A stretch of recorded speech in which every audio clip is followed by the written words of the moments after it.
நற்கருணை நாதரை நோக்கி திரும்பி நிற்போம். திருமுகத்திலிருந்து வாசகம். அதிகாரம் 3, இறைவசனங்கள் 12 முதல்.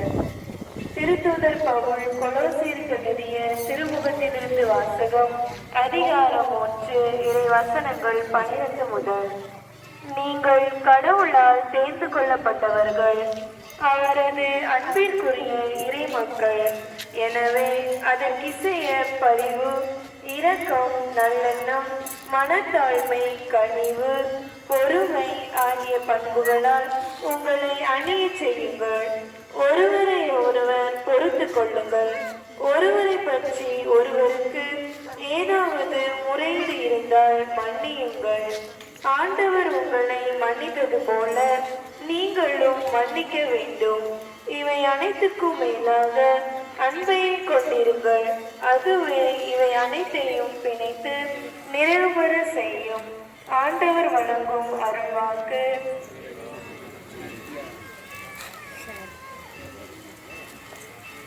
நீ ஆசீர்வாதமாயிருப்பாய். வாழ்க்கையின் தொடக்கமே இல்லறம் என்னும் நல்லறம்.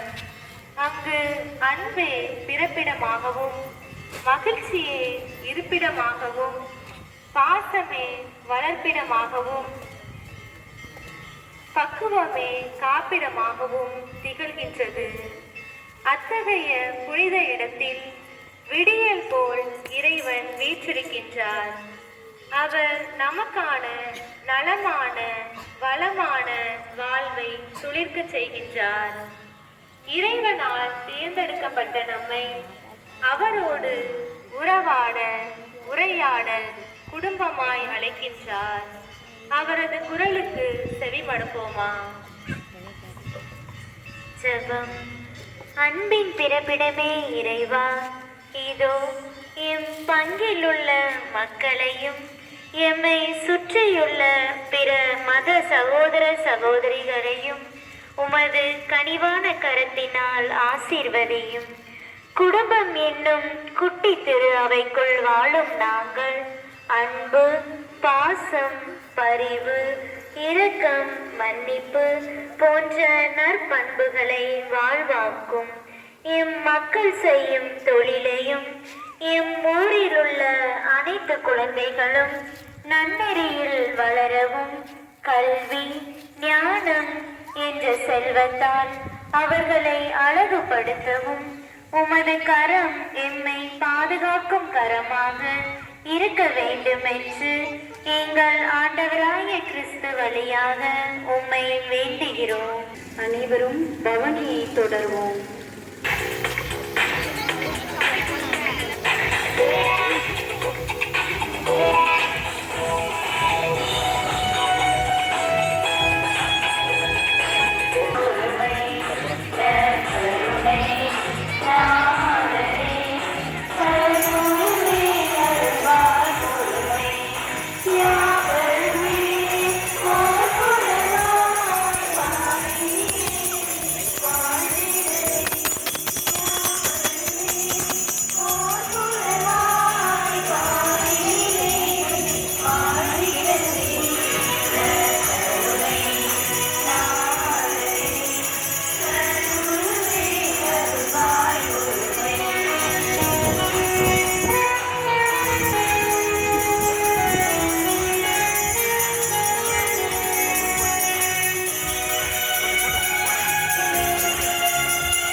கருணைநாதரை நோக்கி திரும்பி நிற்போம். போகிற மாசற்ற செம்மறியாகிய இயேசுவே, அனந்த பக்தி வணக்கத்துடனே தேவரீரை அபச்சித்து ஆராதிக்கின்றோம். உமது திரு சமூகத்திலே பாவிகளால் சம்பாதிக்கும் அனாச்சாரம், தகாத பார்வை, மரியாதை இல்லாத நடத்தை முதலிய சங்கி குறைகளுக்கு பரிகாரமாக சமத்துவர கெஞ்சும் சம்மனசுகள் தேவரீரை வணங்குகின்ற அத்தியந்த தாழ்ச்சி பொருந்தின நமஸ்காரங்களை உமக்கு ஒப்பு கொடுக்கிறோம் சுவாமி.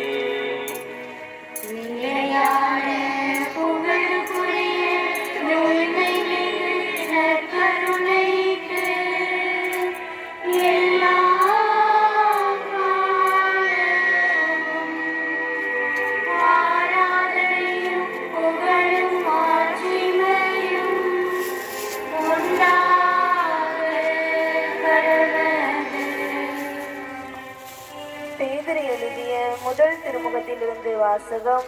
அதிகாரம் 5 இறை வசனங்கள் 5 முதல். பேதுரு எழுதிய முதல் திருமுகத்திலிருந்து வாசகம். அதிகாரம் 5 இறை வசனங்கள் 1 முதல். இளைஞர்களே, நீங்கள் முதியவர்களுக்கு பணிந்திருங்கள். ஒருவர் மற்றவரோடு பழகும் போது எல்லோரும் மனத்தாழ்மையை ஆடையாய் அணிந்திருங்கள். ஏனெனில் செருக்குற்றோரை கடவுள் இகழ்ச்சியுடன் நோக்குவார், தாழ்நிலையில் உள்ளவர்களுக்கோ கருணை காட்டுவார். ஆகையால் கடவுளுடைய வல்லமை மிக்க கரத்தின் கீழ் உங்களை தாழ்த்துங்கள். அப்பொழுது அவர் ஏற்ற காலத்தில் உங்களை உயர்த்துவார். ஆண்டவர் வழங்கும் அருள்வாக்கு. நன்றி. விடுகின்ற ஒவ்வொரு விடியலும் உனக்காகவே, துடிக்கின்ற ஒவ்வொரு நொடியும் உனக்காகவே. அன்புமிக்க இளையோர்களே, இதோ உங்களுக்கான நேரம். நீங்கள் எழுந்து உருமாற்றம் அடைவதற்கான நேரம். நற்கருணை ஆண்டவரை பாருங்கள். வா மகனே, மகளே என்று அழைக்கும் இறைவனின் குரலுக்கு அடிபணிந்து நம் வாழ்வை மாற்றக்கூடிய நேரம். நம் கண்களை இறைவன் மீது பதிய வைத்து அவர் காட்டிய பாதையில் பயணம் செய்ய அழைக்கின்றார் இயேசு. ஜெபம். ஆண்டவரே, நீர் வாழ்ந்து காட்டிய பாதையில் எம் இளைய சமூகம் நடந்து புதுயுகம் படைக்கும் புதுமை வீரர்களாக மாறவும், அடிமை தலைகளை தகர்த்தெறியும் புரட்சியாளராக மாறவும், அவர்களின் எதிர்கால வாழ்வு எண்ணங்கள் ஏக்கங்கள் அனைத்தும் சிறப்பானதாகவும் அமைய வேண்டும் என்றும், நற்செயல்களால் இந்த உலகை மாற்றி அமைக்க வேண்டும் என்று எங்கள் ஆண்டவராகிய கிறிஸ்து வழியாக உம்மை மன்றாடுகிறோம். அனைவரும் பவனியை தொடர்வோம்.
நற்கருணை நாதரை நோக்கி திரும்பி நிற்போம்.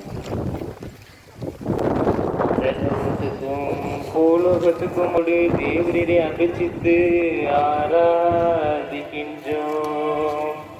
தேவ நற்கருணை மூலமாக உம்மோடு அனந்த இன்பமுள்ள மனுமக்களை அழைக்கிற தயை அனைகரா புறக்கணித்து அசட்டை பண்ணுகின்ற அவமானத்துக்கு பரிகாரமாக தேவ தூதர்களுடைய தீவிரமான கீழ்ப்படிதலையும் அவர்கள் உமது கிருபையை பாராட்டுகின்ற நன்றி எறிந்த தோத்திரங்களையும் உமக்கு ஒப்பு கொடுக்கிறோம் சுவாமி.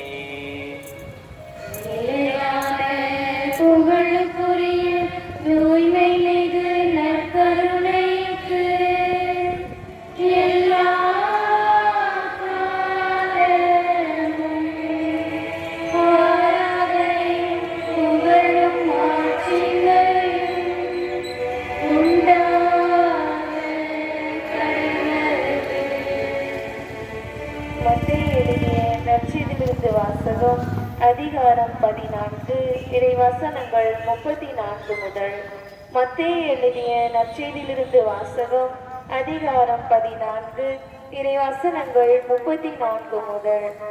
அவர்கள் மறுகரைக்கு சென்று கனசரேத்து பகுதியை அடைந்தார்கள். இயேசுவை யாரென்று அறிந்துணர்ந்த அவ்விடத்து மக்கள் சுற்றுப்புறமெங்கும் ஆள் அனுப்பி எல்லா நோய்களையும் அவரிடம் கொண்டு வந்தனர். அவரது மேலுடையின் ஓடத்தையாவது அவர்கள் தொட அனுமதிக்குமாறு அவரை வேண்டினர். தொட்டவர் யாவரும் நலமடைந்தனர். கிறிஸ்துவின் வாழ்வு தரும் நற்செய்தி. இறைவனுக்கு நன்றி. உன் வாழ்நாள் எல்லாம் நலன்களால் நிறைவுறச் செய்வேன். ஒவ்வொரு மனிதனுக்கும் மழலை, இளமை, முதுமை என்ற 3 பருவங்கள் உண்டு. உடலும் மனமும் முதிர ஆரம்பிக்கும் நிலைதான் முதுமை பருவம். முதுமை அனுபவத்தின் ஆசான், நம்மை தாங்கி செல்லும் பெட்டகம். எனவே உடலை அல்ல, உள்ளத்தை எப்போதும் இளமையாக வைத்துக் கொள்ளுங்கள் என்கிறார் இயேசு. ஜெபம். வாழ்வின் வழியே நான் அறியச் செய்வீர். உமது முன்னிலையில் எனக்கு நிறைவான மகிழ்ச்சியுண்டு என்று கூறிய எம் இறைவா, முதியோர், கைவிடப்பட்டோர் அன்பில் இளைப்பாறுதலை கண்டு கொள்ளவும், சிறப்பாக தீராத நோயினால் வாடும் ஒவ்வொருவரையும் நீர் தொட்டு குணமாக்கும். உமது பரிவிரக்கத்தால் நோயிலிருந்து விடுதலை பெற்று மகிழ்ச்சியுடன் வாழ வேண்டும் என்று எங்கள் ஆண்டவராகிய இயேசு கிறிஸ்து வழியாக உம்மை மன்றாடுகிறோம். ஆமென். அனைவரும் பவனியை தொடரும்.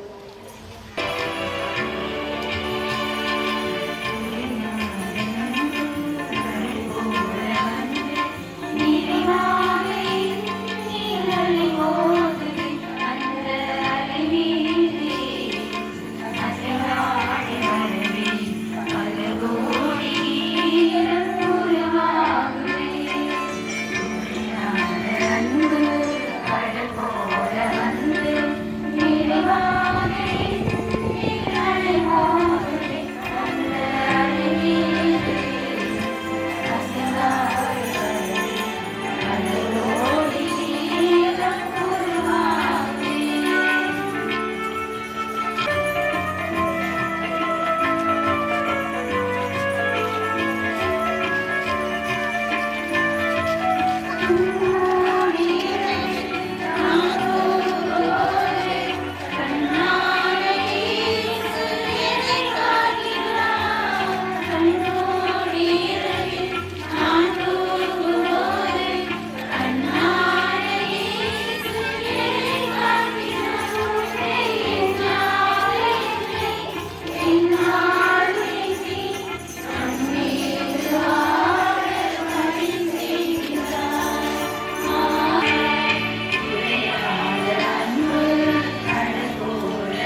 நற்கருணை பவனி இதனுடைய பொருள் என்ன, இதனுடைய தோற்றம் என்ன, இது எப்படி திருச்சபைக்குள்ளே வந்தது என்பதை பற்றி நாம் முதலில் சிந்திப்போம். அதன் பிறகு இந்த நற்கருணை நமக்கு தருகிற அழைப்பு என்ன என்பதையும் நாம் சிந்திப்போம். முதலிலே இந்த நற்கருணை பவனி அல்லது இந்த நற்கருணை கொண்டாட்டம் எப்படி உருவானது என்று பார்க்கின்ற பொழுது,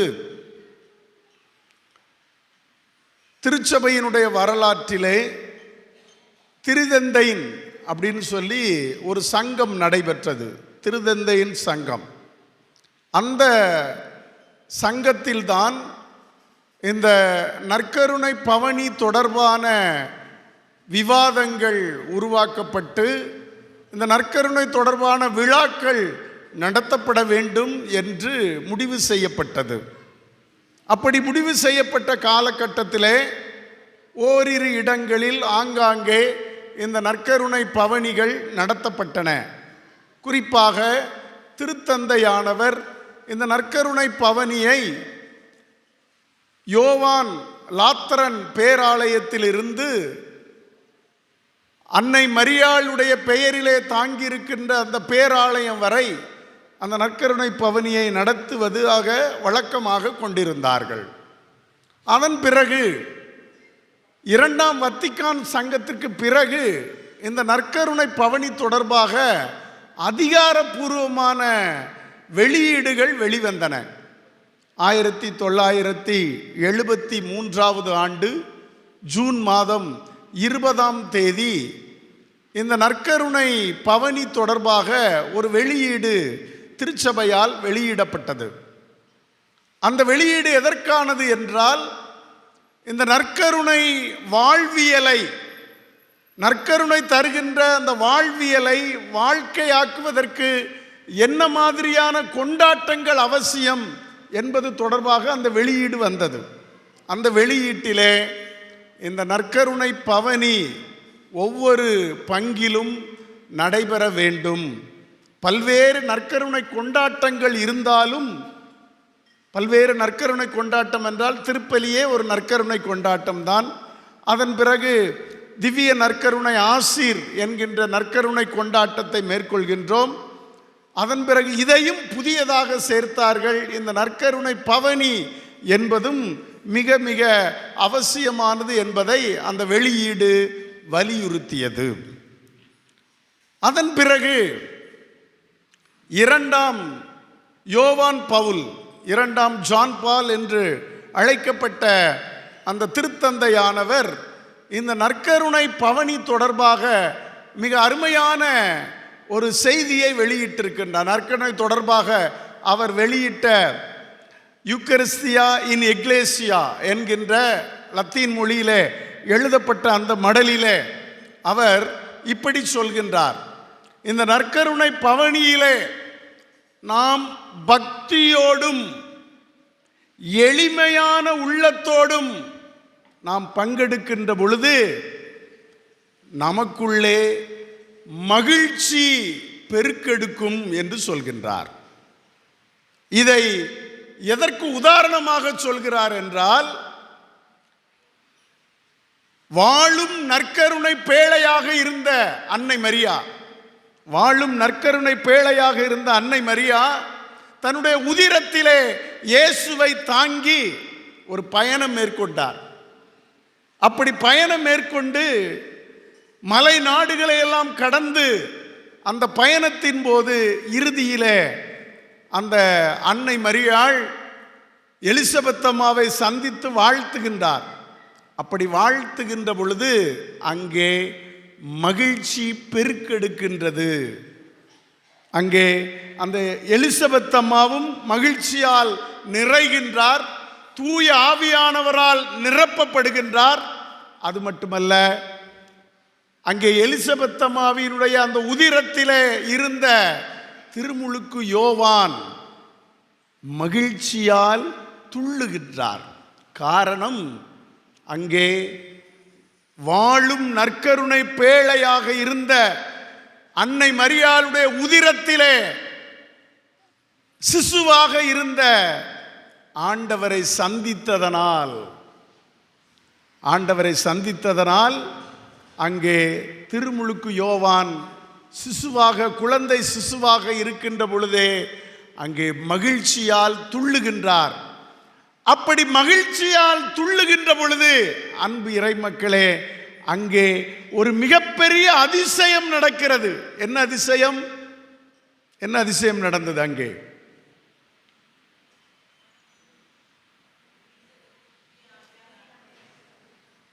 அதன் பிறகு தூயாவியால் வாழ்த்தப்படுகிறார். திருமுழுக்கு யோவான் துள்ளுகின்றார், மகிழ்ச்சியால் துள்ளுகின்றார். அங்கே ஒரு மிகப்பெரிய அற்புதம் நடக்கிறது. அன்னை மரியாவின் பாடலா?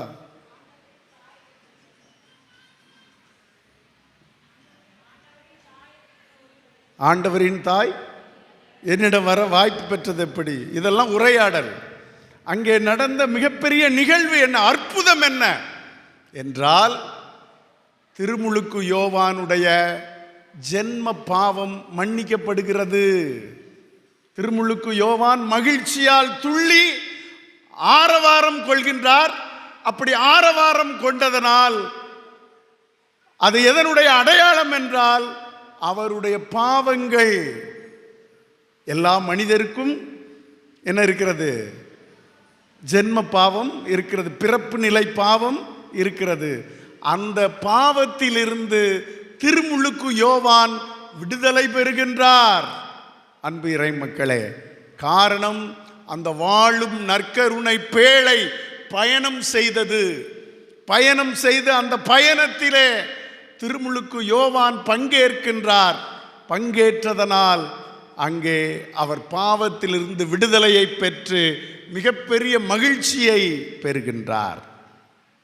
இப்படி அந்த பயணம், நற்கருணை பயணம் அங்கே இருக்கிறது. அடுத்ததாக நாம் பழைய ஏற்பாட்டுக்கு செல்வோம். பழைய ஏற்பாட்டிலே இப்படிப்பட்ட பயணங்கள் இருந்தது. எது தொடர்பான பயணங்கள் என்றால், உடன்படிக்கை பேழை. இன்றைக்கு நமது ஆலயத்தில் இருக்கிற அந்த உடன்படிக்கை பேழைக்குள்ளே தான் இந்த நற்கருணை வைக்கப்பட்டிருக்கிறது. அன்றைக்கு உடன்படிக்கை பேழையிலே ஆண்டவருடைய பிரசன்னம் இருந்ததாக அவர்கள் நம்பினார்கள். இஸ்ராயேல் மக்கள் நம்பினார்கள். எனவே அவர்கள் சென்ற விடமெல்லாம் அந்த பேழையை தூக்கி சென்றார்கள். எங்கெல்லாம் அவர்கள் சென்றார்களோ, எங்கெல்லாம் அவர்கள் கூடாரம் அடித்து தங்கினார்களோ, அங்கெல்லாம் அங்கே உடன்படிக்கை பேழையும் அங்கே கூடாரத்தில் வைக்கப்பட்டிருந்தது.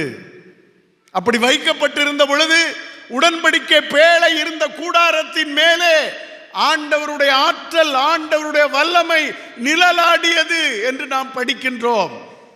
அப்படி அவர்கள் அந்த பேழையை, அந்த உடன்படிக்கை பேழையை தூக்கி சென்ற பொழுதெல்லாம் அவர்களுக்குள்ளே மிகப்பெரிய அற்புதம், அதிசயம் நடந்தது. அது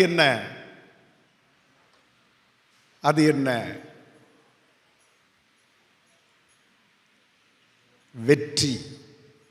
அவர்கள் எங்கு சென்றாலும், இஸ்ராயேல் மக்கள் அந்த பாலைவனத்திலே 40 ஆண்டுகள் நடந்து சென்றார்கள். கானா நாட்டை நோக்கி, வாக்களிக்கப்பட்ட கானா நாட்டை நோக்கி அவர்கள் நடந்து சென்றார்கள். அப்படி நடந்து சென்ற பொழுதெல்லாம் அந்த உடன்படிக்கை பேழையை தங்களுக்குள்ளே வைத்திருந்து பயணம் செய்ததனால் அவர்களுடைய வாழ்க்கையில பல வெற்றிகள், பலவிதமான மகிழ்ச்சி. இதை 2ஆம் ஜான் பால் என்கிற அந்த தந்தை, அந்த திருத்தந்தை வலியுறுத்தி சொல்கின்றார். அந்த மடலிலே எப்படி அன்னை மரியாளுடைய வயிற்றிலே மகிழ்ச்சி துள்ளியதோ, எப்படி இஸ்ராயேல் மக்களுடைய வாழ்விலே அந்த உடன்படிக்கை பேழை எடுத்து சென்ற பொழுது மகிழ்ச்சி ஆரவாரமானதோ, அதே போல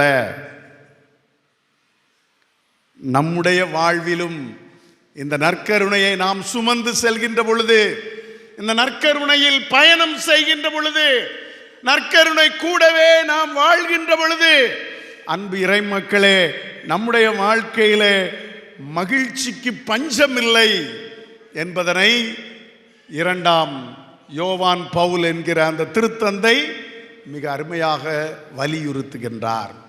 ஆக இந்த நற்கருணை பவனி, நற்கருணையோடு பயணம் செய்வது என்பது ஒரு மகிழ்ச்சிக்குரிய காரியம். அடுத்ததாக இந்த நற்கருணை பவனி வேறு எதை உணர்த்துகிறது என்றால், இயேசுவோடு பயணம் செய்வதை காட்டுகிறது. இயேசுவோடு பயணம் செய்வது. இயேசுவோடு யாரெல்லாம் பயணம் செய்தார்கள்? அப்படி அவர்கள் பயணம் செய்ததனால் அவர்களுக்குள்ளே வந்த மாற்றம் என்ன பார்க்கின்றோம் இல்லையா? இயேசுவோடு யாரெல்லாம் பயணம் செய்தார்கள்? 12 திருத்தூதர்கள் பயணம் செய்தார்கள். அப்புறம் சீடர்கள், 72 சீடர்கள் பயணம் செய்தார்கள்.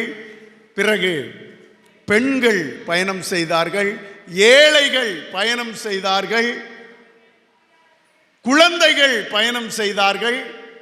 இப்படி இயேசுவோடு அவர்கள் பயணம் செய்த பொழுதெல்லாம், அன்பு இறை மக்களே, அவர்களுக்குள்ளே மகிழ்ச்சி இருந்தது. உங்கள் துக்கம் சந்தோஷமாக மாறும் என்று திருவிவிலியம் சொல்கிறதே, அந்த வார்த்தைகள் இயேசுவோடு பயணம் செய்தவர்களுக்குள்ளே இருந்தது. இயேசு கடற்கரை ஓரத்தில் அமர்ந்திருக்கிறார். ஜெபக்கூட தலைவன் யாயீர் வாயிலும் வயிற்றிலும் அடித்துக் கொண்டு வருகிறான். என் குழந்தை சாக கிடக்கிறாள், வந்து காப்பாற்றுங்கள் என்று கதறுகிறான். அங்கே இயேசுவோடு பயணம் ஆரம்பமாகிறது. இயேசுவோடு மக்கள் பயணம் செய்கிறார்கள். பயணம் செய்கின்ற பொழுது ஒரு சில குழப்பங்கள், ஒரு சில கேள்விகள் எல்லாம் நடக்கிறது. ஆனால் இயேசுவோடு பயணம், நம்பிக்கையோடு பயணம் செய்ததனால் அந்த 12 ஆண்டுகளாக பெரும்போக்கினால் துன்பப்பட்ட அந்த பெண் என்ன செய்கின்றாள்? விடுதலையை பெறுகின்றாள். இயேசுவோடு பயணம் செய்தார். இயேசுவோடு பயணம் செய்து இயேசுவை தொட்டார். அவருடைய ஆடையை தொட்டாலே நான் நலமடைவேன் என்று அவர் சொன்னதனால் அங்கே அவருக்குள்ளே மகிழ்ச்சி பெருக்கெடுத்தது. உங்கள் துக்கம் சந்தோஷமாய் மாறும் என்று அந்த விவிலிய வார்த்தைகள் அவருடைய வாழ்க்கையிலே நிஜமானது. அவருடைய வாழ்வே துக்கமாகி போகிருந்தது. பல மருத்துவர்களை சந்தித்தும் அவளுக்கு அந்த துக்கம் மாறவில்லை. ஆனால் இயேசுவை சந்தித்ததனால், இயேசுவோடு பயணம் செய்ததனால், இயேசுவை தொட்டதனால் அவருடைய வாழ்க்கை என்ன செய்கிறது? மகிழ்ச்சியால் நிறைவு பெறுகிறது. அந்த பயணம் அதோடு நிறைவு பெறவில்லை. அந்த பயணம் தொடர்ந்து நடக்கிறது. அங்கே அந்த ஜெபக்கூட தலைவனுடைய வீட்டிற்கு செல்கிறார்கள். அங்கே அழுகையும் புலம்பலும் இருக்கிறது. ஐயோ, 12 வயது நிரம்பிய இந்த சிறுமி இறந்து விட்டாளே என்று அழுகை இருக்கிறது. ஆனால் ஆண்டவர் சொல்கின்றார், ஆண்டவர் சொன்னார், சிறுமி சாகவில்லை, சிறுமி சாகவில்லை. ஏனென்றால் அங்கே இயேசுவோடு அவர்கள் பயணம் செய்து, இயேசுவோடு யாயீர் பயணம் செய்து வந்தார், நம்பிக்கையோடு பயணம் செய்தார். இயேசு அந்த பயணத்தின் இடையிலே அந்த ஜெபக்கூட தலைவன் யாயீரோடு பேசினார். யாயீர், அஞ்சாதே, உன் மகள் இறந்து விட்டாள் என்று உற்றார் உறவினர்கள் சொல்கிறார்கள். அஞ்சாதே, கலங்காதே, நம்பிக்கை மட்டும் கொள். ஏனென்றால் நீ என்னோடு பயணம் செய்கின்றாய். நான் உனக்கு ஆறுதலை தருவேன், நான் உனக்கு மகிழ்ச்சியை தருவேன், உன் துக்கம் சந்தோஷமாய் மாறும். அப்படி மாறியது அங்கே இயேசுவோடு பயணம் செய்தவர்கள். இன்னொரு முறை இயேசுவோடு 12 திருத்துதர்கள் படகிலே பயணம் செய்கிறார்கள். படகிலே பயணம் இருக்கிறது. அந்த கலிலேய ஏரியிலே அந்த பயணம் தொடங்குகிறது. இடையிலே ஒரு சிறிய சிக்கல். என்ன சிக்கல்? புயல். வாழ்க்கையிலே புயல் அந்த ஏரியினுடைய பயணத்திலே புயல் வருகிறது. ஆண்டவர் அமைதியாக தூங்கிக் கொண்டிருக்கின்றார். அங்கே அவர்கள் தடுமாறுகிறார்கள், அங்கே நிலை குலைகிறார்கள். எங்களுடைய வாழ்க்கை இதோடு முடிந்து போனது என்று நினைக்கிறார்கள். எனவேதான் இயேசுவை எழுப்புகிறார்கள்.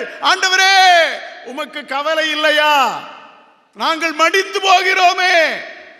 ஆண்டவர் கண்டிக்கின்றார். நீ என்னோடு பயணம் செய்கின்றாய், நான் உன்னோடு பயணம் செய்கின்றேன். இந்த படகிலே நீ என்னோடு பயணம் செய்கின்றாய், நான் உன்னோடு பயணம் செய்கின்றேன். பிறகு ஏன் இந்த அவநம்பிக்கை? அவர்களுடைய நம்பிக்கையின்மையை கடிந்து கொள்கிறார். கடிந்து கொண்டு அவர்களுக்கு மகிழ்ச்சியை கொடுக்கிறார். எப்படி? இறையாதே, சும்மா இரு என்று கடலை கடிந்து கொள்கிறார். காற்று நின்று போகிறது, புயல் அமைதியாகிறது. அங்கே இயேசுவின் பயணம், இயேசுவோடு கூடிய பயணம் மகிழ்ச்சியை என்ன செய்கிறது? தருகிறது. மகிழ்ச்சியை தருகின்ற அந்த பயணமாக இருக்கிறது. அன்பு மக்களே, எப்பொழுதெல்லாம் நாம் இயேசுவோடு பயணம் செய்கின்றோமோ அப்பொழுதெல்லாம் நம்முடைய வாழ்க்கையில் மகிழ்ச்சி தாண்டவமாடும், மகிழ்ச்சி நிறைவு பெறும். எனவே இயேசுவோடு பயணம் செய்ய கற்றுக்கொள்வோம். அதைத்தான் இந்த நற்கருணை பவனி நமக்கு வலியுறுத்துகிறது. நற்கருணை பவனியில் நான் ஒவ்வொரு நாளும் பங்கெடுக்கின்ற பொழுது, ஒவ்வொரு ஆண்டும் பங்கெடுக்கின்ற பொழுது இதை மனதிலே வைத்துக் கொள்ள வேண்டும். நான் இயேசுவோடு பயணம் செய்கின்றேன்.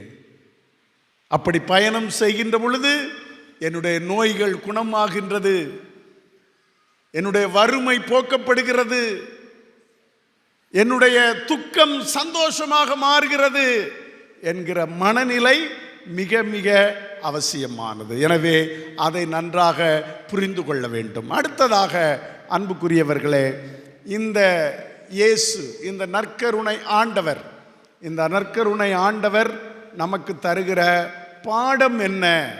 அவர் என்ன பாடத்தை நமக்கு தருகின்றார் என்றால், அன்பு இறை மக்களே, இன்றைக்கு பவுல் அடிகளாருடைய அந்த வார்த்தையிலிருந்து, இந்த கடிதத்திலிருந்து நாம் வாசிக்க கேட்டோம். அப்படி வாசிக்க கேட்கின்ற பொழுது அவர் சொன்ன 2 செய்திகள்.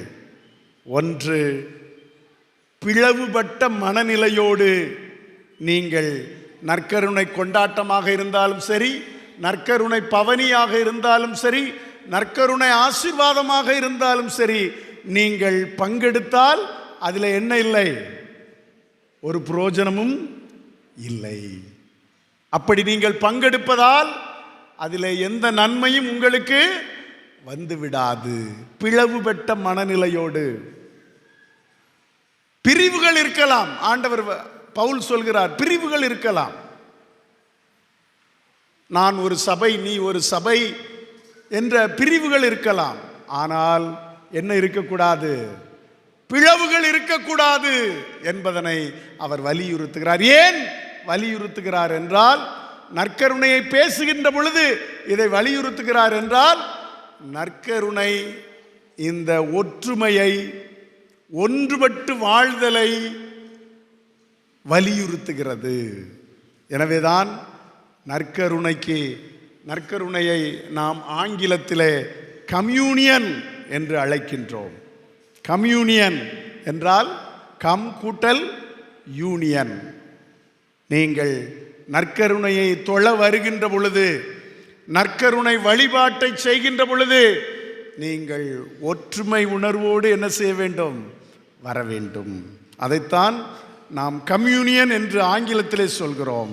எனவே நாம் ஒற்றுமையோடு இந்த நற்கருணை கொண்டாட்டத்திலே, இந்த நற்கருணை பவனியிலே, நற்கருணை ஆசீர்வாதத்திலே நாம் பங்கெடுக்கின்ற பொழுது நம்முடைய மகிழ்ச்சி என்ன செய்கிறது? இரட்டிப்பாக மாறுகிறது. எனவே பிளவுபட்ட மனநிலையோடு இல்லாமல் ஒன்றுபட்ட மனநிலையோடு இருக்க வேண்டும். இதை ஆண்டவரே வலியுறுத்துகிறார். ஆண்டவர் தன் தந்தையிடம், எல்லாம் வல்ல பிதாவிடம் ஜெபிக்கின்ற பொழுது இப்படி ஜெபிக்கின்றார். எப்படி? தந்தையே, எல்லாரும் ஒன்றாயிருப்பார்களாக, எல்லோரும் ஒன்றாயிருப்பார்களாக என்று ஆண்டவர் இயேசு ஜெபித்தார் அல்லவா? அப்படி ஜெபித்த ஆண்டவர் இங்கே நற்கருணை வடிவிலே இருக்கிறார் என்றால் அவர் அதை வலியுறுத்துகின்றார். எதை? ஒற்றுமையை, ஒன்றுபட்ட மனநிலையை ஆண்டவர், நற்கருணை ஆண்டவர் நமக்கு வலியுறுத்துகிறார். எனவே இதுதான் இந்த நற்கருணை ஆண்டவர் நமக்கு தருகிற முதல் அழைப்பு, முதல் சவால். இரண்டாவதாக பவுலடிகளார் நமக்கு சொல்கின்ற அந்த செய்தியிலே நாம் பார்க்கின்றோம், நீங்கள் ஏழைகளை வஞ்சிப்பதற்காகவா, ஏழைகள் பசியோடு இருப்பதற்காகவா இந்த நற்கருணையை நீங்கள் கொண்டாடுகிறீர்கள் என்று கேட்கின்றார். அன்பு மக்களே, ஆண்டவர் இயேசு உணவு வடிவிலே, நற்கருணை வடிவிலே நமது மத்தியிலே இருக்கிறார் என்றால் அதனுடைய பொருள் என்னவென்றால், நம் மத்தியிலே எவரும் பசியாக இருக்கக்கூடாது என்று அர்த்தம். நற்கருணையை நாம் பார்க்கின்ற பொழுதெல்லாம் நமது மனதிலே அது இருக்க வேண்டும். என்ன இருக்க வேண்டும்? நமது மத்தியிலே எவரும் பசியாக இருக்கக்கூடாது. ஒருவேளை நீங்கள் யாரையாவது உங்கள் வாழ்நாளில் நீங்கள் அங்கே செல்கின்ற பொழுது, இங்கே வருகின்ற பொழுது, பணிக்கு செல்கின்ற பொழுது நீங்கள் எவரையாவது பசியோடு பார்த்தால் என்ன செய்ய வேண்டும்? என்ன செய்யணும்?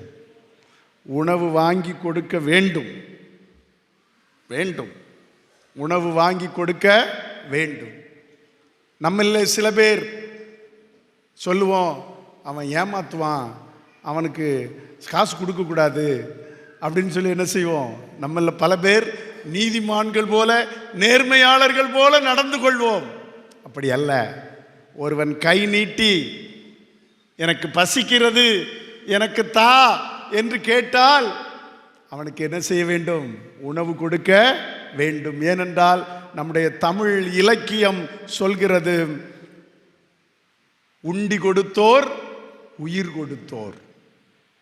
யாரெல்லாம் உணவை கொடுக்கிறார்களோ அவர்கள் உயிரை கொடுக்கிறார்கள். எனவே அன்பு மக்களே, நாம் நற்கருணையை தொழுகிறோம் என்றால், நற்கருணையை வழிபடுகிறோம் என்றால் அங்கே பசி இருக்க கூடாது. நமது மத்தியிலே பசியால் எவரும் வருந்த கூடாது. எவராவது பசியால் வருந்துவதாக நாம் கேள்விப்பட்டால் நாம் ஓடி சென்று உதவ வேண்டும். இந்த 5 அப்பத்தையும் 2 மீனையும் 5000 பேருக்கு ஆண்டவர் பலுக செய்தாரே, அது சொல்கின்ற செய்தி என்ன? இந்த செய்தி தான்.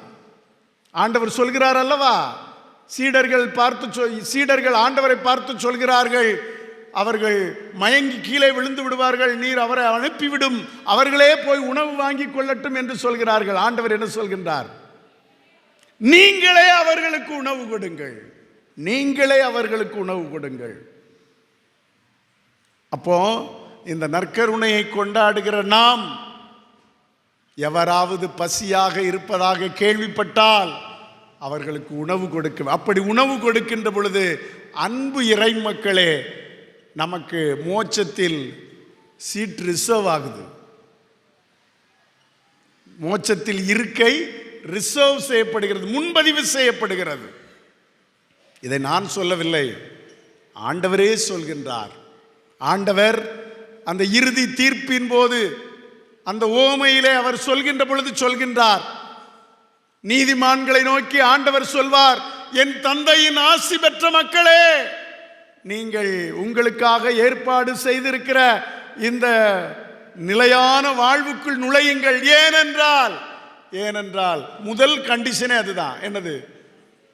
நான் பசியா இருந்தேன், எனக்கு உணவு கொடுத்தீர்கள். அதுதான் முதல் செய்தியே, அவர் சொல்கிற செய்தியே அதுதான். நான் பசியா இருந்தேன், நீங்கள் எனக்கு உணவு கொடுத்தீர்கள். அப்போ எவராவது பசியாக இருந்தால், அப்போ நீதிமான்கள் கேட்கிறார்கள், ஆண்டவரே நீர் எப்ப பசியா இருந்தீரு? ஏழைகள் பசியாக இருக்கின்ற பொழுது, வறியவர்கள் பசியாக இருக்கின்ற பொழுது நீ அவர்களுக்கு உணவு கொடுத்தால் அது எனக்கே கொடுத்தது. எனவே உனக்கு மோட்சத்தில் நிலை வாழ்வில் இருக்க தயாராக இருக்கிறது. எனவே அன்பு மக்களே, இந்த நற்கருணை பவனியிலே பங்கெடுத்திருக்கிற நாம் நன்றாக மனதிலே ஆழமாக இருத்தி கொள்ள வேண்டும். எப்பொழுதெல்லாம் நாம் இயேசுவோடு பயணம் செய்கின்றோமோ அப்பொழுதெல்லாம் நம்முடைய வாழ்க்கையில் மகிழ்ச்சி பெருக்கெடுத்து ஓடுகிறது. 2ஆம் யோவான் பவுல் திருத்தந்தை சொல்வது போல மகிழ்ச்சி பெருக்கெடுத்து ஓடுகிறது. அடுத்தபடியாக இந்த நற்கருணை பவனியிலே நாம் பங்கெடுக்கின்ற பொழுது இந்த நற்கருணை குறித்து காட்டுகின்ற நிறைய பண்புகள் இருக்கிறது. நிறையவற்றை சொல்லிக்கொண்டே போகலாம். ஆனால் 2 மட்டும் நாம் வாழ்க்கையில் கடைபிடிப்போம். 1, ஒற்றுமையாக இருக்க பழகிக்கொள்வோம். நம்மிடையே ஒற்றுமை மிக மிக அவசியம். அது மட்டுமல்ல, அன்பு இறை மக்களே, நாம் ஒரு முக்கியமான இடத்திலே வாழ்ந்து கொண்டிருக்கிறோம். நம்மை சுற்றி சீர்திருத்த சபையார் வாழ்ந்து கொண்டிருக்கிறார்கள். சீர்திருத்த சபையார் நம்மை சுற்றி வாழ்ந்து கொண்டிருக்கின்றார்கள். அவர்களுக்கு நாம் முன்மாதிரியாக இருக்க வேண்டும். நாம் ஒன்றுபட்டவர்களாக இருக்கிறோம் என்பதுதான் அவர்களுக்கான முன்மாதிரிகை. நாம் ஒன்றுபட்டவர்கள் என்பதனை நாம் நிலைநாட்ட வேண்டும். எனவே ஒற்றுமையை நிலைநாட்டுவோம், பசியை போக்குவோம், நிலை வாழ்வை பரிசாக பெறுவோம். ஆமென்.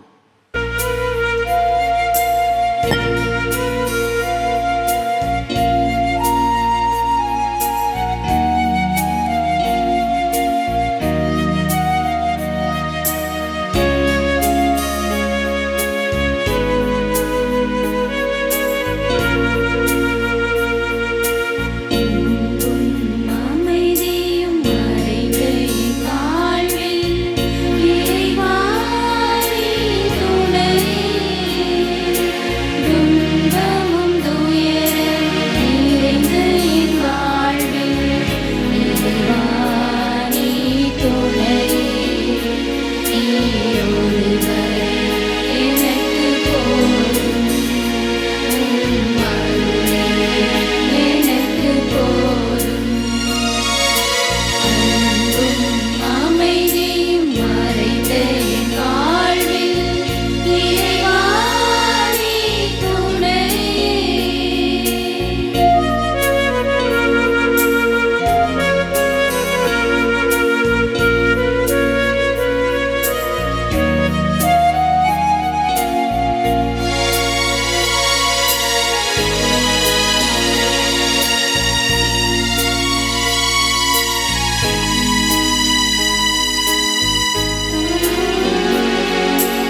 ஒரு கணம் அனைவரும் இந்த நற்கருணை ஆண்டவரை நாம் நோக்கி பார்ப்போம்.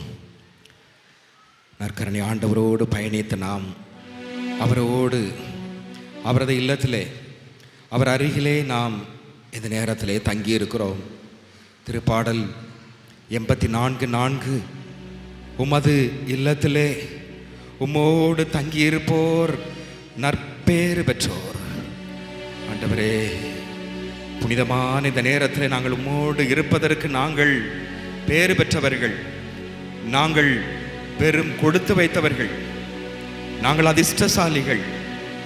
எங்கெல்லாம் இருக்கிறோம், எவ்வளோ பெரிய கூட்டத்தில் இருக்கிறோம், ஆனால் உம்மோடு உமது அருகிலே உமது இல்லத்திலே இருப்பது எவ்வளோ பெரிய மேலான பாக்கியம். யோவான் 6:51 வானினின்று இறங்கி வந்த உயிருள்ள உணவு நானே. ஆண்டவர் நம்மோடு இருக்கிறார். மேலே இருக்கக்கூடியவர் அல்ல, நமது மத்தியிலே வாசம் செய்து கொண்டிருக்கிறார். என் மகளே, என் அன்பு மகளே, இது உனக்காக நான் இருக்கிறேன். உனது குறைகள், உனது தேவைகள், உனது உள்ளத்தில் உள்ள ஏக்கங்கள் அனைத்தையும் நான் அறிவேன். திருப்பாடல் 139:1 ஆண்டவரே, நீர் என்னை ஆய்ந்து அறிந்திருக்கிறீர். நான் இருப்பதும் நடப்பதும் எல்லாம் உமக்கு தெரியும். என்னுடைய தேவைகள் தெரியும், என்னுடைய சிந்தனை சொல் அனைத்தும் தெரியும். ஆண்டவரே, இந்த நாளில் இந்த நற்கருணை ஆண்டவர் நமது ஊருக்கு, நமது ஊரில் உள்ள ஒவ்வொரு மக்களுக்கும் ஆசீர்வாதத்தையும் அருளையும் கொடுக்க போகின்றார். நன்மை நாதர் நற்கருணையில் வீற்றிருக்கக்கூடியவர். திருப்பாடல் 106:1 ஆண்டவருக்கு நன்றி செலுத்துங்கள், ஏனெனில் அவர் நல்லவர், என்றென்றும் உள்ளது அவரது பேரன்பு. ஆண்டவரே, உமது பேரன்பிற்காக நன்றி, உமது இரக்கத்திற்காக நன்றி, உமது நன்மைக்காக நன்றி. ஆண்டவரே, நீர் எங்களுக்கு செய்த எவ்வளவோ நன்மைகள், இத்தனை ஆண்டுகளாக எங்களை பேணி பராமரித்தீரே, ஆபத்திலிருந்து பாதுகாத்தீரே, தொற்று வியாதியிலிருந்து பாதுகாத்தீரே. ஆண்டவரே, எவ்வளவோ நன்மைகள் ஒவ்வொரு குடும்பத்திற்கும் தனிப்பட்ட விதத்திலே செய்ததற்காக நன்றி. ஆண்டவரே, உமது பேரன்பிற்காக நன்றி, உமது வல்லமைக்காக நன்றி. ஆண்டவரே, எசையா 49:15-16 தாய் உன்னை மறந்தாலும் நான் உன்னை மறவேன், உன்னை நான் என் உள்ளங்கையிலே பொறித்து வைத்துள்ளேன். எசையா 43:10 இதோ ஆண்டவர் பார்வையிலே நீ விலையேற பெற்றவன், மதிப்பு மிக்கவன், நான் உன் மீது அன்பு கொண்டிருக்கிறேன். எசையா 54:10 மலைகள் நிலை சாய்ந்தாலும் குன்றுகள் அசைந்தாலும் நான் உன் மீது கொண்டிருக்கக்கூடிய பேரன்பு என்றுமே மாறாது. ஆண்டவரே, பேரன்பால் எங்களை ஆட்கொள்ளுகிறவரே, எங்களை வழி நடத்துகிறவரே நன்றி. எங்கள் ஒவ்வொரு குடும்பத்தையும் ஒப்பு கொடுத்து செபிக்கின்றோம். திருப்பாடல் 122:7 இதோ உன் வீட்டிற்குள் அமைதி நிலவுவதாக, உன் இல்லத்திற்குள் நல் வாழ்வு தங்குவதாக. ஆண்டவரே, எங்கள் எல்லா குடும்பத்திலும் அன்பு, அமைதி, மகிழ்ச்சி, சாந்தம், பொறுமை, மன்னிப்பு இவைகளால் ஆசீர்வதியும் தகப்பனே. நல்ல தொழில் முன்னேற்றத்திற்காக ஜெபிக்கிறோம். இணைச்சட்ட 15:10 நீ கையிடும், நீ செய்யும் எல்லா வேலைகளை நான் ஆசீர்வதிப்பேன், நான் உன்னை வழி நடத்துவேன். யோசுவா 1:8-9 நீ செல்லும் இடமெல்லாம் நலம் பெறுவாய், வெற்றி காண்பாய், நீ செய்வது அனைத்திலும் வெற்றி பெறுவாய். நன்றி ஆண்டவரே. திருப்பாடல் 1:3 நீ செய்யக்கூடிய எல்லா வேலைகளிலும் வெற்றி பெறுவாய். நல்ல வேலை வாய்ப்புக்காக ஜெபிக்கிறோம். வேலை இல்லாமல் இருக்கக்கூடிய இளைஞர்கள், ஆண்கள் நல்ல வேலை வாய்ப்பை தாரும். நல்ல தொழிலிலே பின்னடைவு, தோல்வி இந்த நேரத்தில் ஆண்டவரே நீரே எங்களுக்கு கைதூக்கி விட்டு எங்கள் தொழில் முயற்சிகள் எல்லாம் ஆசீர்வதித்து எங்கள் வறுமை போக்கும், எங்கள் வாழ்வை வளமடைய செய்யும். நல்ல உடல் ஆன்ம சுகத்திற்காக ஜெபிக்கிறோம். எங்களிடையே இருக்கக்கூடிய நோய் நொடிகள் பிணிகள் அனைத்தையும் சுகமாக்கும் ஆண்டவரே. 3 யோவான் 1:2 நீ எல்லாவற்றிலும் வாழ்ந்து உடல் ஆன்ம சுகத்தோடு நலமாக இருக்கும்படி உனக்காக வேண்டுகிறேன். மத்தேயு 8:8 ஒரு வார்த்தை சொல்லும் என் ஊழியன் சுகம் பெறுவான்.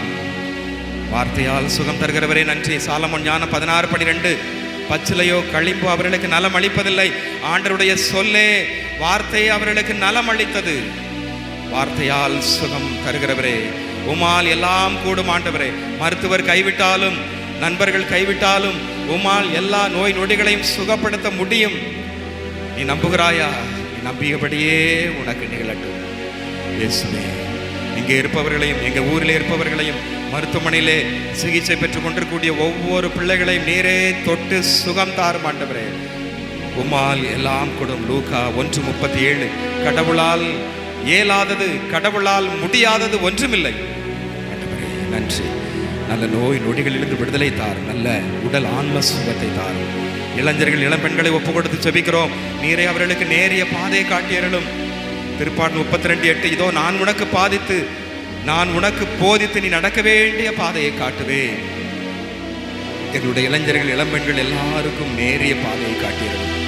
அலைபேசி இன்னும் இணையதள சிக்கல்கள், இணையதளங்கள், சமூக ஊடகங்கள் இவைகளிலே மூழ்கி தவறான பழக்கங்களுக்கு அடிமையாகி வெளிவர முடியாமல் இருக்கக்கூடிய, வாழ்க்கையை தொலைத்திருக்கக்கூடிய எல்லா இளைஞர்கள் இளம்பெண்களையும் நீரே இந்த தருணத்திலே கண்ணோக்கி பார்த்து நீரே அவையிலிருந்து எழுந்து நின்று, மகளே மகளே நான் முன்னோடு இருக்கிறேன், என்னோடு நீ நடந்து வா என்று உமது பாதையை காட்டியிருக்க மாட்டவரே.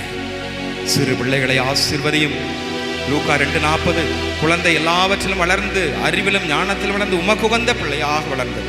எங்கள் ஒவ்வொரு பிள்ளைகளும் உமக்கு உகந்த பிள்ளைகளாக வளர செய்திட மாட்டவர். இந்த உலக அறிவு எவ்வளவோ இருக்கிறது, ஆனால் உம்மை பற்றிய ஞானம் மிக குறைவு. இந்த காலகட்டத்தில் வரக்கூடிய பிள்ளைகள் பெற்றோருக்கு கீழ்ப்படியவும், உமக்கு கீழ்ப்படிந்து உமது கட்டளைகளை, உமது நல்லொழுக்கங்களை பின்பற்றி நடக்க ஆசீர்வாதத்தை தாரும் ஆண்டவரே. குழந்தை செல்வம் இல்லாத ஒவ்வொருவரையும் ஒப்பு கொடுத்து செபிக்கின்றோம். நல்ல குழந்தை செல்வத்தை தாரும். திருப்பாடல் 133:4, இதோ தாய்மை பேறு இல்லாதவர்களுக்கு தாய்மை பேறு கொடுத்து அவர்கள் மகிழ்ச்சியோடு இல்லத்திலே ஆண்டவர் இருக்க செய்கிறவரே நன்றி. நல்ல குழந்தை செல்வத்தை தாரும். பிரிந்திருக்கக்கூடிய ஒவ்வொரு குடும்பங்களையும் நீரே ஒன்றுபடுத்திடும் ஆண்டவரே. கருத்து வேறுபாடால் கணவன் மனைவிற்கிடையே சண்டை சச்சரவுகளால் பிரிந்திருக்கக்கூடிய ஒவ்வொரு குடும்பங்களையும் ஆண்டவரே இந்த நேரத்தில் எமது மத்தியிலே இருக்கிறேன், நாங்கள் உம்மோடு இருக்கிறோம்.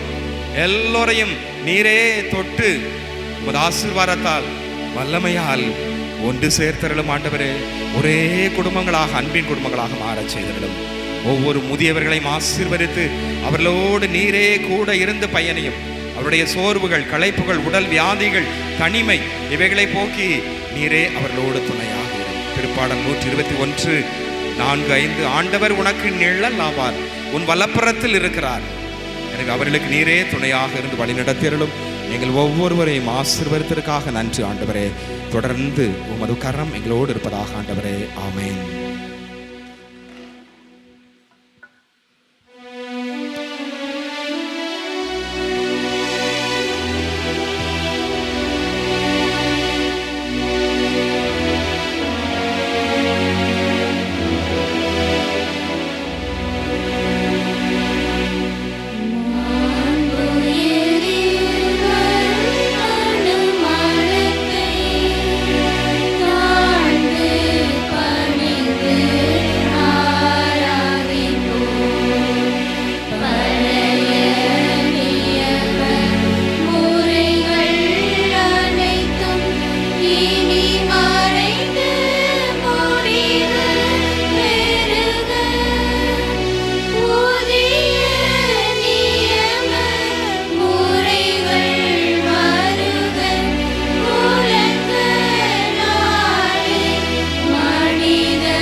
மன்றாடுவோமாக.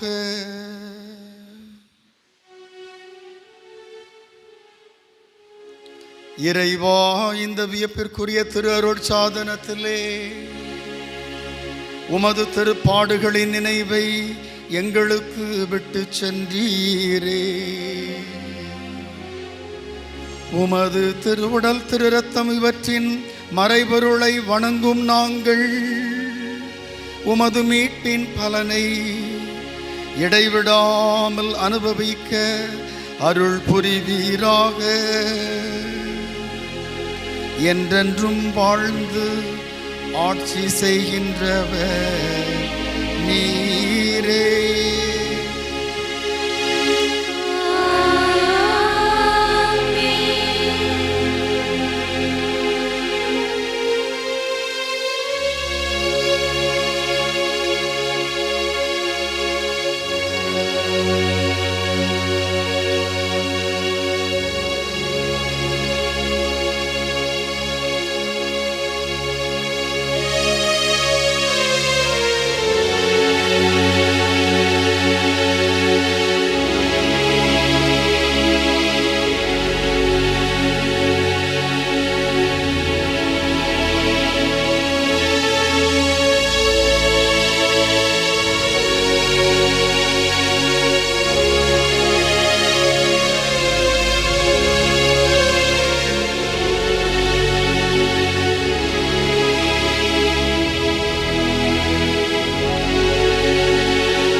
அன்புக்குரியவர்களே, இந்த நற்கருணை பவனியிலே சிறப்பாக பங்கெடுத்திருக்கிறீர்கள்.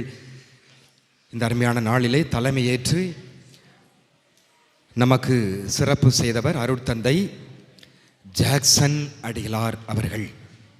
அருட்தந்தை ஜாக்சன் அடிகளார் அவர்கள் செய்துங்க நல்லூரிலே பங்குத்தந்தையாக சிறப்பாக பணியாற்றி கொண்டிருக்கிறார்கள். இது அவர்களுக்கு 5வது ஆண்டு.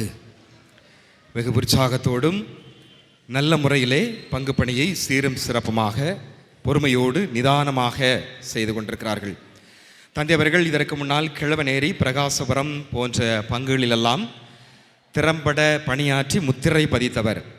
அதன் பிறகு வெளிநாட்டிற்கு சென்று அங்கு பங்கு பணியாற்றிவிட்டு தற்பொழுது இந்த பங்கிலே பங்கு தந்தையாக பணியாற்றியிருக்கிறார்கள். நல்ல பங்கு பணியிலே ஆர்வம் நிறைந்தவர், ஒருங்கிணைக்கக்கூடியவர், நல்ல திட்டமிட்டு செயல்படக்கூடிய நல்ல ஒரு தந்தை. குறிப்பாக வழிபாடுகளை சரி செய்து நல்ல அர்த்தமுள்ள பொருளுள்ள விதத்திலே நடக்கக்கூடிய விதத்திலே வழிவகுக்கக்கூடியவர்கள். பங்குகளில் நல்ல எதிர்கால வளர்ச்சியை பற்றி சிறப்பாக சிந்தித்து ஆன்மீக, சமூக மற்றும் எல்லா காரியங்களையும் மக்களோடு இணைந்து செய்யக்கூடிய நல்ல ஒரு பாசமான தந்தையவர்கள். நான் வள்ளியூரில் இருக்கும் பொழுது தந்தையவர்கள் கிழவனேரில் இருந்தார்கள். அப்பொழுதுதான் தந்தையோடு நெருங்கி பழகிய ஒரு வாய்ப்பு. இளம் குருக்களையெல்லாம் நல்ல ஊக்கப்படுத்தக்கூடியவர், உற்சாகப்படுத்தக்கூடியவர். அது யாராக இருந்தாலும் சரி, நல்ல முறையிலே அவர்களை பிற்கால சிந்தனைகள், நடைமுறை சிக்கல்களை எப்படி எதிர்கொள்ள வேண்டும், அதே போல் நல்ல தட்டி கொடுக்கக்கூடியவர்கள், நல்ல பாராட்டக்கூடிய நல்ல ஒரு பாசமான தந்தையவர்கள். எனவே தந்தையவர்களை அழைத்தேன். மகிழ்ச்சியோடு இன்முகத்தோடு ரொம்ப சந்தோஷம் தம்பி என்று நமது பங்கிற்கு வருவதற்கு அவர் ஆசைப்பட்டு இந்த நாளிலே வந்தார்கள். எனவே அழைப்பை ஏற்று தூரமாக இருந்தாலும் இந்த நாளிலே பல வேலைகள் இருந்தாலும் அதை தள்ளி வைத்துவிட்டு நமது மகிழ்ச்சியிலே கலந்து கொண்டு தலைமையேற்று நமக்காக ஜெபித்த அருட்தந்தை ஜாக்சன் அடிகளார் அவர்களுக்கு நம் அனைவர் சார்பாக நன்றியையும் வாழ்த்துக்களையும் நாம் தெரிவித்து இந்த பொன்னாடை போர்த்தி நாம் சிறப்பு செய்வோம்.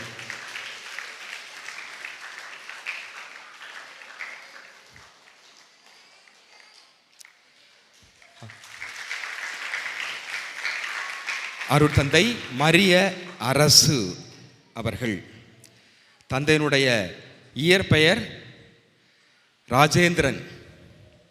ஆனால் அவர் மரிய அரசு என்று மாற்றி கொண்டார். எப்படி எப்படி மாற்றிருக்கார் நீங்களே கண்டுபிடிங்க பார்ப்போம். ஆண்டவருக்காகவா இல்லை எப்படி என்னது? ராஜேந்திரன் மரிய அரசு. தமிழ் ராஜேந்திரன் ராஜா, அரசு தானே, அரசர், அதுதான் தமிழ் பெயர். அப்போ மரிய அரசு என்று அந்த அளவிற்கு அவர் பெயருக்கு ஏற்றார் போல நல்ல தமிழ் சிந்தனை உடையவர். தமிழ்நாட்டை தமிழ் மக்கள் ஆள வேண்டும், தமிழ்நாடு வளர்ச்சி உற வேண்டும் என்பதிலே ரொம்ப தீவிரமாக பல கூட்டங்களுக்கெல்லாம் சென்று பேசக்கூடியவர். சமூக சிந்தனை உடையவர்கள், சமூக விழிப்புணர்வு மிக்கவர்கள், விடுதலை வேட்கை நிறைந்தவர்கள். தந்தையவர்கள் இறையியலிலே முதுநிலை பட்டம் பெற்றிருக்கிறார்கள். அதே போல வழக்குரைஞரிலும் அவர்கள் முதுநிலை பட்டம், இளநிலை பட்டம் பெற்று சிறப்பாக பணியாற்றி கொண்டிருக்கிறார்கள்.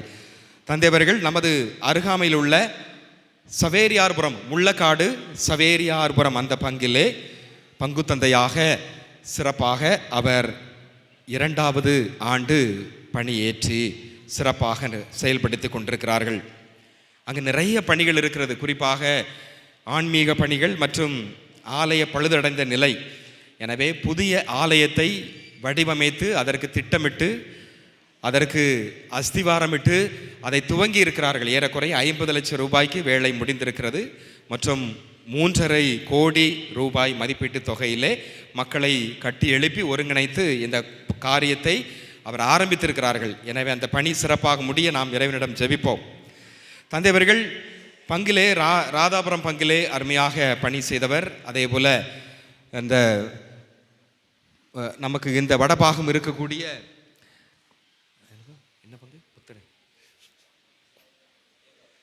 வேம்பார் பங்கு, அதே போல அதன் அருகிலே இருக்கக்கூடிய அந்த பங்கிலும் சிறப்பாக பணியாற்றிவிட்டு வள்ளியூரிலே குடும்ப நல பணிக்குழு பொதுநிலையினர் பணியை நல்ல திறம்பட செய்தவர். வள்ளியூர் பகுதிகளிலே அருமையாக செய்து பல எல்லா ஊர்களிலும் குடும்ப பணி, பொதுநிலையினர் பணி, அன்பியங்கள், இந்த காரியங்கள், குறிப்பாக அந்த குடும்ப பணியிலே அந்த வகுப்புகள் அதையெல்லாம் வெகு சிறப்பாக புதிய முறையிலே, புதிய அணுகுமுறையிலே காலத்திற்கு தகுந்தாற் போல பழைய பாடத்திட்டங்களை மாற்றி அமைத்து புதிய முறையிலே திருமண தயாரிப்பு பயிற்சியை பல நபர்களை ஏற்பாடு செய்து நல்ல முறையிலே அந்த பயிற்சியை கொடுத்தார்கள். இப்பொழுது இந்த பங்கிலே சிறப்பாக பணியாற்றி கொண்டிருக்கிறார்கள். எனவே தந்தை அவர்கள் எனது வகுப்பு தோழர்தான். எனவே உரிமையோடு அழைத்தேன். பல பணிகள் இருந்தாலும் இந்த நாளிலே வந்து நல்ல ஒரு அருமையான மறையுறை சிந்தனையை தந்திருக்கிறார்கள். நற்கருணை அவருடைய அந்த இறையியல் படிப்பிற்கு ஏற்றாற் போல அதனுடைய பின்னணி, அதனுடைய ஆரம்பம் திருந்தேன் சங்கத்திலிருந்து ஆரம்பமானது. அதேபோல் மரியாள் அந்த பேழை இயேசுவை நற்கருணையை தாங்கியவள். எனவே அதன் மூலமாக திருமுழுக்கு யோவானுக்கு ஜென்ம பாவ மாசு மறுவெல்லாம் நீக்கப்பட்டது. அப்படி கொண்டு வந்து அருமையாக நற்கருணையினுடைய அது ஒரு பயணம் நாம் நடந்திருக்கிறோம். அதேபோல் அது ஒரு ஒன்றுபட்டு நம்மை இணைக்கிறது. ஏழைகளுக்கு பசியாக இருக்கக்கூடாது, ஏழைகளை மதிக்க வேண்டும் என்ற ஒரு காரணத்தை எல்லாம் அருமையாக சொல்லி சிறப்பாக இந்த சிந்தனையை கொடுத்திருக்கிறார்கள். எனவே அருட்தந்தை மரிய அரசு அவர்களுக்கு நம் அனைவர் சார்பாக நன்றியையும் வாழ்த்துக்களையும் தெரிவித்து இந்த பொன்னாடை போர்த்து நாம் சிறப்பு செய்வோம். அருட்தந்தை பாலன் அவர்கள், அருட்தந்தை பாலன் அவர்களை பார்த்துருக்கீங்களா? நமது பக்கத்து ஊர் புதுக்கோட்டை தான் அவருக்கு சொந்த ஊர் அவருக்கு புதுக்கோட்டை. 4 பங்குகளிலே உதவி பங்கு தந்தையாக இருந்தார். 4வது பணித்தளமாகிய தாளமுத்து நகர் பங்கில் அவர் தான் பங்குசாமி. ஏனெனில் பங்கு தந்தை அவர் இல்லை. அவருக்கு நோயின் காரணமாக அவர் ஓராண்டு விடுப்பு பெற்றிருந்தார். எனவே இவர் தான் அந்த அளவிற்கு எல்லா பங்குகளையும், ஏறக்குறைய 750 குடும்பங்கள் இருக்கின்ற ஒரு பெரிய பங்கு, அந்த பங்கை வழிநடத்தி சீரும் சிறப்புமாக மக்கள் மத்தியிலே சிறிய வயதிலே இடம் பிடித்தவர். அவர் திருப்பயண திருத்தந்தை என்று சொல்லலாம். திருப்பயணம், மக்களை திருப்பயணம் ஒரு ஆண்டில் 3 முறை திருப்பயணம் அழை சென்றார். கோவா, அப்படி பெரிய பெரிய இடங்கள், கேரளா, அப்படி பயங்கரமான அதில் பிரசித்தி பெற்றவர். நல்ல அருமையாக திருப்பயண தந்தை. அதே போல் மக்களோடு இருந்து நல்ல அருமையாக பங்கு தந்தை என்ற பொறுப்பிலே அவர் எல்லா காரியங்களையும், எல்லா ஊர் நிர்வாகம், மக்கள் அமைப்புகள் எல்லாவற்றோடையும் இணைந்து எப்பொழுதுமே சுறுசுறுப்பாக இணைந்து நல்ல முறையிலே பணி செய்யக்கூடியவர்கள். தற்பொழுது 2 வாரம்தான் ஆகிறது. கோட்டூர் பங்கிலே பங்கு தந்தையாக பணி பொறுப்பு எடுத்திருக்கிறார்கள். எனவே தந்தை அவர்களுக்கு கண் முன்னால் கொடுக்கப்பட்ட ஒரு பணி. எனவே இதை அவர்கள் திறம்பட செய்வார்கள் என்ற நம்பிக்கையிலே ஆயர் அவர்கள் அந்த பணித்தளத்திலே ஏற்பாடு செய்திருக்கிறார்கள். ஒரு சாதாரண ஒரு மக்கள் நிறைந்த ஒரு பணி. ஆனால் நிறைய பணிகளை செய்யக்கூடிய ஒரு இடமாக இருப்பதால் அவரை அங்கு நியமித்திருக்கிறார்கள். எனவே தந்தை அவர்கள் இந்த நாளிலே நம்மோடு வந்து இந்த நற்கருணை பவனியிலே கலந்து கொண்டு நமக்காக ஜெபித்திருக்கிறார்கள். நாளை காலை திருப்பலி நம்மோடு இருந்து திருப்பலி நிறைவேற்ற இருக்கிறார்கள். எனவே அருட்தந்தை பாலன் அடிகளார் அவர்களுக்கு நம் அனைவர் சார்பாக நன்றியும் வாழ்த்துக்களையும் தெரிவித்து இந்த பொன்னாடை போர்த்தி நாம் சிறப்பு செய்வோம்.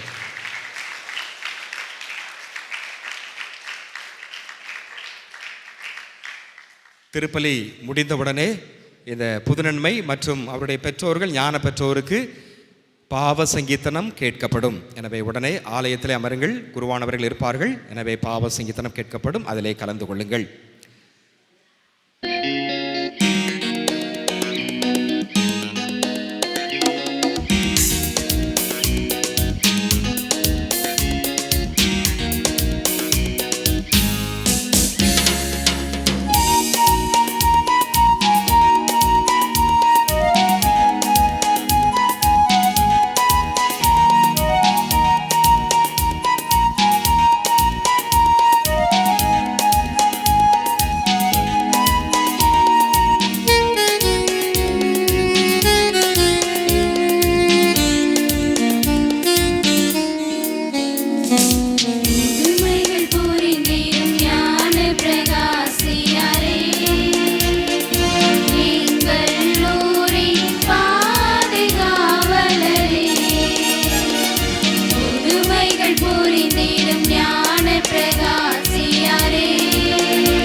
எங்கள் ஊருக்கு பாதுகாவலும் துணையுமாயிருக்கிற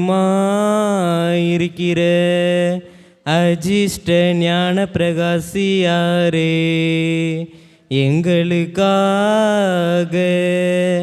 சேசுவை மஞ்சாடும். எங்கள் ஊருக்கு பாதுகாவலும் துணையுமாயிருக்கிற அஜிஷ்ட ஞான பிரகாசியாரே, எங்களுக்காக சேசுவை மன்றாடும்.